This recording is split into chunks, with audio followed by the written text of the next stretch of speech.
Bonjour à tous, soyez les bienvenus. Ravi de vous retrouver encore une fois dans cette séance qui sera la consolidation de l'orthographe de la 4e semaine. La séance que je vais vous présenter aujourd'hui sera divisée en 2 parties. La première partie sera consacrée aux accents, tandis que la seconde traitera le pluriel des mots composés. Commençons par les accents. Qu'est-ce que ça veut dire les accents? Par définition, un accent est un signe graphique placé sur une voyelle qui sert à distinguer 2 mots.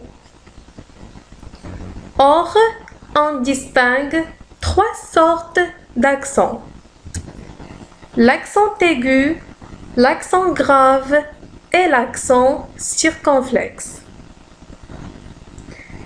L'accent aigu se place uniquement sur la voyelle E.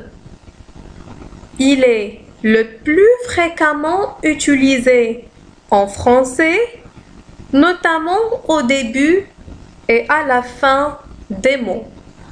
Par exemple, regardez l'exemple, une épée. Regardez, le E porte un accent aigu. Pourquoi? Parce que tout simplement le E est la première lettre du mot. On met l'accent aigu dans le cas des participes passés et dans le cas où on a les préfixes, par exemple des, mais, près et ainsi de suite. L'accent grave, regardez l'accent grave en couleur vert. L'accent grave est employé pour distinguer certains homonymes. On utilise l'accent grave dans le cas aussi où le mot se termine par un S à la fin, mais le S doit être différent du pluriel. Par exemple, très, près, etc. On utilise aussi l'accent grave lorsque la syllabe qui suit le E est une syllabe qui contient un E muet.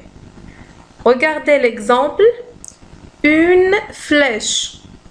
Regardez, le E, dans ce cas-là, porte un accent grave. Pourquoi? Parce que la syllabe qui suit le E est une syllabe qui contient un E muet. On passe à l'accent circonflexe. Regardez l'accent circonflexe en couleur violet. L'accent circonflexe résulte généralement de la disparition d'un S. Et bien sûr, il se met sur toutes les voyelles sauf le Y. Regardez l'exemple, la tête, le E, dans ce cas-là, porte un accent circonflexe. Pourquoi? Parce que tout simplement, si on cherche l'origine du mot, on va trouver qu'il y avait un S. Donc, ils ont enlevé le S et ils ont mis à la place du S un accent circonflexe sur la voyelle E. Donc, il s'agit de la disparition d'un S.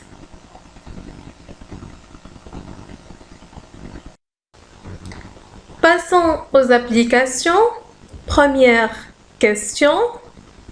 Je mets les accents convenables.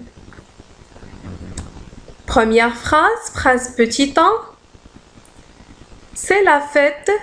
Maman a préparé un repas succulent. Alors, regardez le mot fête. Regardez le E. Le E, dans ce cas-là, doit prendre un accent circonflexe. Pourquoi? Parce que tout simplement, il s'agit de la disparition, c'est la disparition d'un S. Maman a préparé. Le A, c'est l'auxiliaire avoir. Préparer, c'est le participe passé. Donc, regardez, les deux voyelles prendront un accent aigu. Parce qu'on a dit tout à l'heure, le participe passé admet un accent aigu. Voilà la réponse. Phrase qui suit, petit b. L'hygiène du corps est indispensable pour être en bonne santé. Alors, regardez le mot l'hygiène, regardez le E. Le E, cette fois-ci, porte un accent grave. Pourquoi? Parce que la syllabe qui suit le E est une syllabe qui contient un E muet. Du corps est indispensable pour être en bonne santé. Être, comme vous savez, c'est le verbe, bien sûr, être à l'infinitif. C'est le verbe être à l'infinitif et le verbe doit porter ou bien doit prendre un accent circonflexe. En bonne santé, regardez le E. Alors le E doit prendre un accent aigu. Pourquoi? Parce que tout simplement le E est la dernière lettre du mot. Voilà la réponse.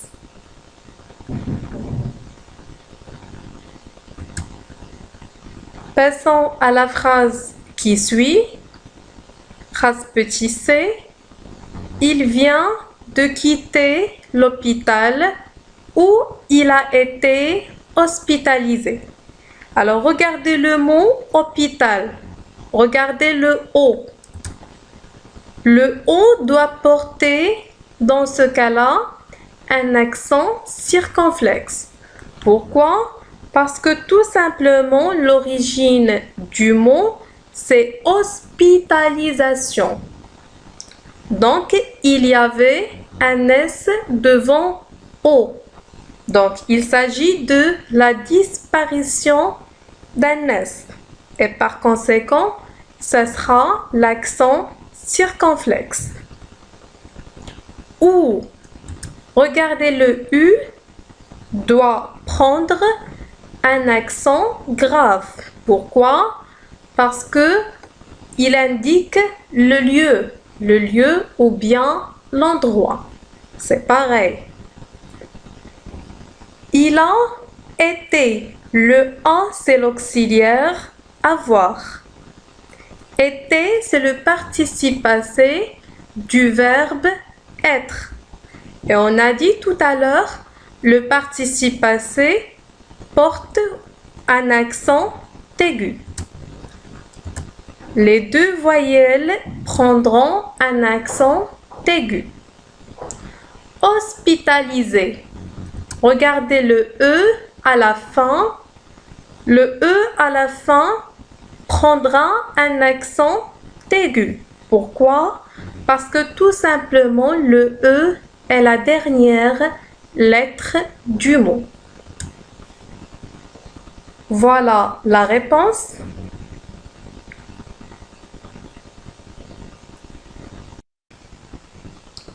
Passons au pluriel des mots composés. Qu'est-ce que ça veut dire les mots composés?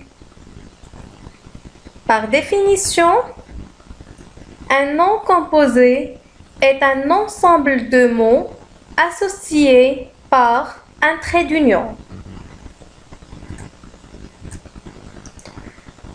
Dans les mots composés, seuls le nom et l'adjectif peuvent se mettre au pluriel.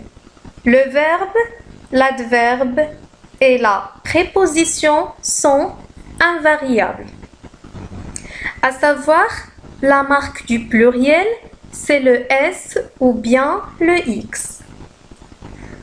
Prenons un exemple. Un coffre-fort.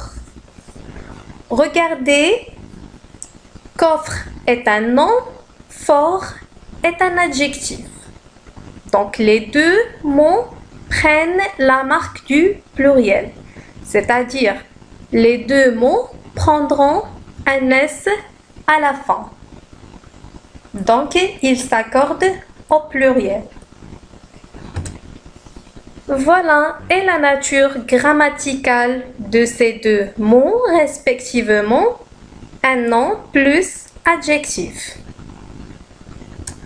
Un autre exemple, un porte-clés. Regardez, porte, cette fois-ci c'est un verbe. Donc, et on a dit tout à l'heure, les verbes sont invariables, ne s'accordent jamais au pluriel.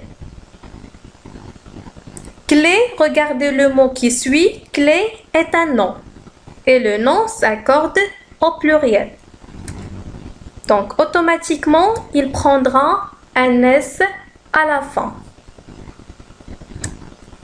Et bien sûr, la nature grammaticale de ces deux mots, respectivement verbe plus nom. Prenons un autre exemple. Pomme de terre. Ici, on a un cas particulier. On a deux noms séparés par une préposition. Donc, regardez la préposition, c'est de. De, c'est une préposition. En général, seul le premier élément qui prendra la marque du pluriel. Voilà, seul le mot pomme qui prendra un S à la fin.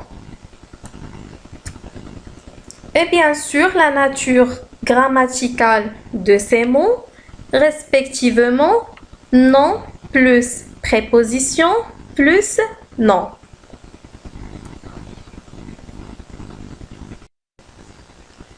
On passe à résoudre un exercice pour mieux comprendre. La question est la suivante. J'écris correctement les noms composés. Phrase petit 1.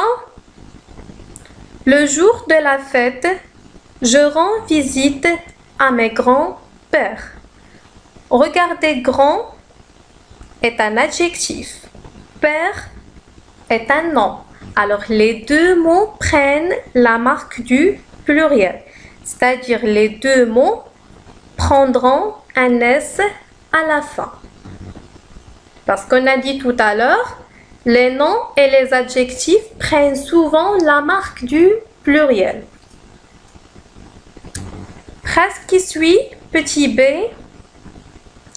Quand on a faim, nous nous préparons des casse-croûtes. Regardez, casse, c'est le verbe casser. C'est un verbe du premier groupe. Et par conséquent, il est invariable. Donc, ne change pas au pluriel. Le mot qui suit, croûte, croûte est un nom. Et on a dit le nom prendra la marque du pluriel. Le nom s'accorde toujours au pluriel. Donc, il prendra un S à la fin.